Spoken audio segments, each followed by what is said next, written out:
cubic zirconium, fake diamonds. So, sabi ng sister ko si Bian, hindi mo kinorekto dahil ayaw mo mami na fake diamonds na suot mo.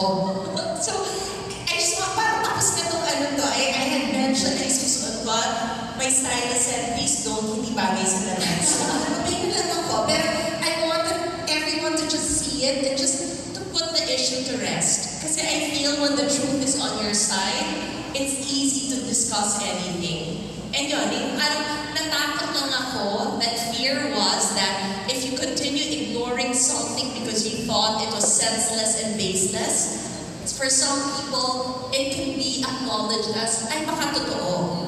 Eh, tikila na ako. 14 years old lang po ako when my mom took office. And I was reviewing it, buti na lang medyo may photographic memory ako. We were not allowed to enter Malacanang for at least 10 days because it might have been booby-trapped. There were a lot of things there. And parang the last thing I think my family would do would be to steal someone else's jewelry.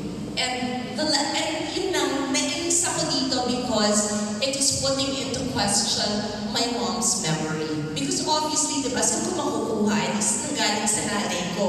Gagawin ba yun ng mom ko? So, that's why. Sorry, B. No! Now, let's talk about Ariel. No,